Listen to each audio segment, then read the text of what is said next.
here at Cameron Indoor Stadium, it's sold out because it is always sold out here at Cameron Indoor Stadium, and you can hear how the crazies are. Hubert David told me that the first thing he said when he woke up out of surgery was, is there any way he can be at the game? So he did what he could to save you today. Hubert told me, you may not be able to help us on the floor. You can give it everything. הילד הגיע רק העונה, וכמובן הקהל יודע מי זה. אנחנו רואים פה את דיוק מתחילים בסוג של מדורגת לבלבאו. כאן אנחנו מגיעים לסקרין דה סקרינר, כלומר גארד 4 עושה פאפ, ואנחנו מחפשים כאן את הסקרין טו סקרינר, חסימת רוחב בבייסליין לביגמן, ויוצא לקלעי. ונתקע לנו קצת המהלך, ריבאונד התקפה ראשון של דיוק, והנה ריבאונד התקפה שני.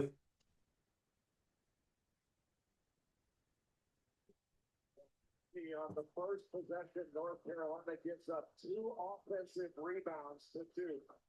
Jeff Trimble, who hit that game winner, that shook the Dean Dome to its core. סטפה פיק אנד רול לטובת סווינג, wide open והכל, אבל הוא מקבל את הכדור בגרנייד מטורף, כלומר עצם הסטפ-אפ היה כבר בגרנייד, ב5 שניות ומטה, פיק אנד פאפ, ושחרור מאוד מהיר, רמה גבוהה של ביצוע.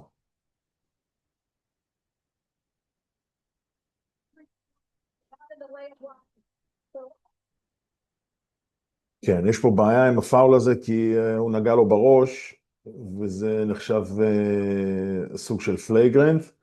ברגע שהטרפ הגיע לפוסט-אפ, נשאר שחקן מתחת לסל, נשאר פנוי, סוג של באסה, לא נורא. 1 על 1 בפוסט. איזו עבודת רגליים נהדרת. לא היה לו שום דבר. He had nothing to go for.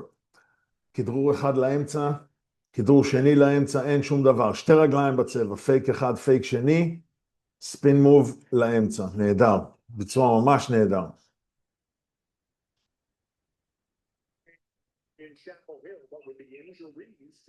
Sink to the corner, deep corner בוויק סייד. בואו נסתכל על זה. אנחנו מנסים לחדור, break into the fort. אנחנו זוכרים לשבור בחדירה לתוך קו 3 הנקודות, זה נקודה אחת, והנקודה השנייה שלנו היא 2 רגליים בצבע. אז קודם כל יש לנו פה, זה טייט ואין 2 רגליים, אבל ברגע שיש חדירה לצבע, השחקן, במקרה הזה, ב-no strong side, weak side, כי השחקן מגיע מלמעלה, הוא עדיין בפוקט, הוא חודר את הקו 3 נקודות, השחקן בווינג שאליו המכדרר פונה, כלומר זה לא באמת strong side, אבל אליו המכדרר פונה, כי אנחנו קוראים כתפיים, השחקן בווינג sinks to the corner, הוא יורד לזווית שתהיה מסירה נוחה מהמכדרר. ברגע שהוא קיבל את הכדור, יש פה ריד נהדר, הוא יכל לעצור, אבל השחקן ששומר עליו רודף אחריו ולא מחפש נקודה בינו לבין הסל לעצור אותו. מה שאומר לקלעי, זה אפילו לא 0.5 בסקטבול, זה ממש החלטה מאוד מהירה של ריפ אנד גו, וברגע שהוא הולך וחודר אל הצבע, שימו לב מה קורה בוויקסד. יש לנו ווינג, יש לנו שומר ששומר ומזיז את הראש, הרגליים נכונות, אבל הוא מזיז את הראש ברגע שיש חדירה, ואנחנו נעשה את זה בתנועה איטית בשביל שנוכל לזהות את האקשן. איך שיש חדירה, ה-weak side wing צולל אל הפינה, sink to the corner, שוב, המגן שלו נמצא פה בסוג של no man's land, כי הוא לא באמת takes away the drive, and he never takes away the pass, והחלטה נהדרת פה ללכת לטבעת, והוא קולע מהצד הנגדי. נראה את זה שוב במהירות רגילה, בשביל שנוכל לזהות את זה, בפעם הבאה שזה קורה. חדירה ב2 רגליים, sink to the corner בצד אחד, ויש לנו sink to the corner בצד שני. פה חדירה, מסירה, rip and go, וגם בוויקסד יש לנו שחקן שיורד אל הפינה, להיות זמין למסירה. היי פיק אנד רול, אנחנו מחפשים מסירה להיי פוסט, בשביל להשתעשע משם, שתי רגליים, מיד ריינג' ג'אמפר. advance the ball, הגיע לווינג, אין לי את המסירה, סווינג סווינג, איזה סיל נהדר, יופי של מהלך. מי שזוכר את הטרנזישן של UNC, שהוא משוחק עד היום, אותו טרנזישן, מה שאנחנו עשינו בחבל לילות, ב-21-22, עד היום משחקים אותו בצפון קרוליינה, לקחתי אותו מרוי וויליאמס שעשה אותו, ועכשיו קואוץ' דייביס עושה את אותו דבר. בגדול יש לנו רים ראנר, יש לנו ווינג אחד, יש לנו ווינג שני, ותכף אנחנו נראה מה הביגמן עושה. בגדול הביגמן עושה סוג של פייק של פיק אנד רול, פייק של חסימה לכדור, וברגע שיש סווינג יש בק פיק לביגמן. אם זה לא קורה, הם הולכים ישר להנד אוף into pick and roll, כשהמהות של הדבר הוא לחפש את הביגמן שזז מבלוק לבלוק ועושה סיל לאיש שלו, ובמידה והוא מקבל את הכדור, הדגש בצפון קרוליינה הוא לעשות דיפ קאץ', וכאן יש לנו, במקום דיפ קאץ', יש לנו פשוט to seal your man on the right side, וזה מה שקורה, בואו נראה את זה. חיפש את האמצע, לא קרה, יש לנו hand off, שהוא סוג של empty corner pick and roll, הביגמן מתגלגל, ובואו נראה מה קורה עם הביגמן בצבע, עם הרים ראנר שנשאר בצבע ופשוט נועל את השחקן שלו בכיוון הפוך לחדירת הגארד. נועל את השחקן שלו, הביגמן לא יכול לבוא לעזרה. ביצוע נהדר של UNC basketball, that's their style.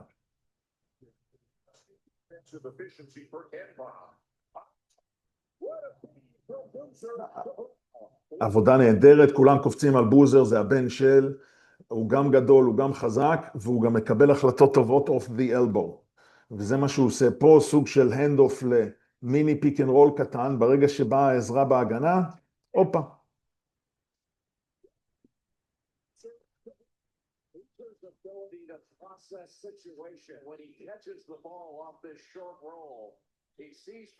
החלטה נהדרת, מסירה מעל ההגנה,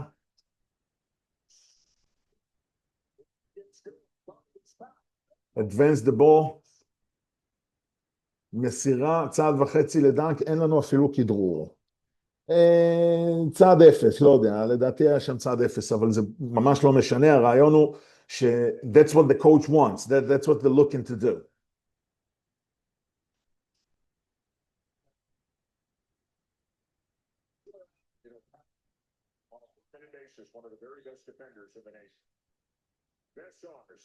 אוקיי, המהלך הזה נקרא רולקס, שהוא פיק אנד רול into exit. אז בואו נראה מה עשינו פה ברולקס. יש כאן פיק אנד רול, ויש כאן 4 שבא לחסום לקלעי. הקלעי בדרך כלל יחכה או under the rim או בצד הנגדי, בדנקר ספוט, בשביל לצאת ולמקם את המגן יותר על הגב שלו. כאן UNC עושים את זה ממש high pick and roll, או pocket pick and roll, that's the more like it, וברגע שיש את ה-exit, זה נקרא, החסימת exit, יש לנו פה roll and exit, that's why we call it Rolex, ברגע שיש פה pick and roll, ויש exit על הבייסליין, אין weak side שיבוא לעזרה, זה השחקן, אין שחקן שיבוא לעזרה מהצד החלש, זה מגיע לפה, ואז אין מי שיבוא מה-weak side לעזור, יופי של ביצוע. שוב, כדור לאמצע לבוזר, הוא מחפש את ההחלטות שלו משם, מישהו יצטרך לזוז לאנשהו.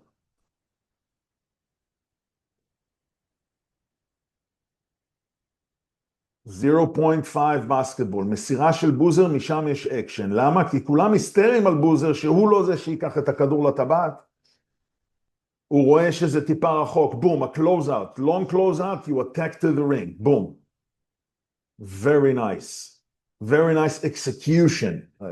זה לא very nice אם אתם לא בעד הקבוצה, אבל start with zoom action, same seal at the paint, lift from the corner to a 3-point shot. בואו נראה את זה עוד פעם.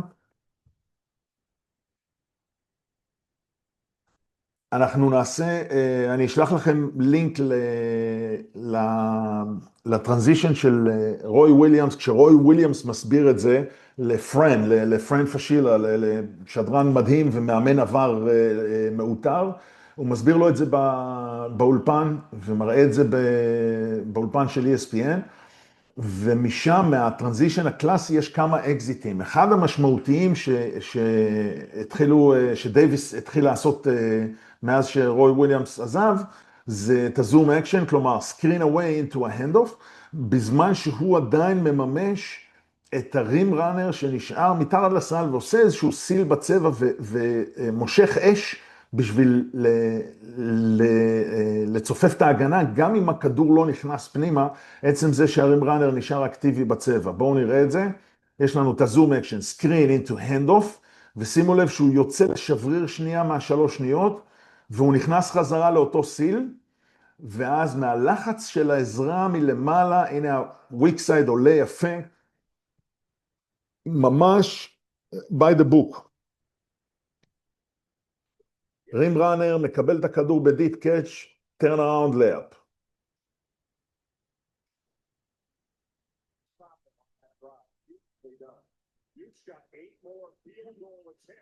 כן, זה בליץ יפה, זה ככה סוגרים יפה את הפיק אנד רול.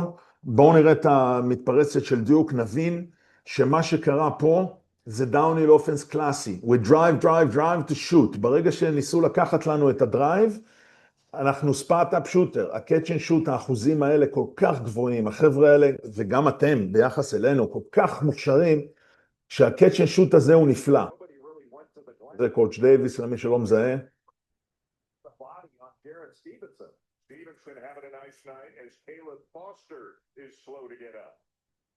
עכשיו אנחנו נסיים פה.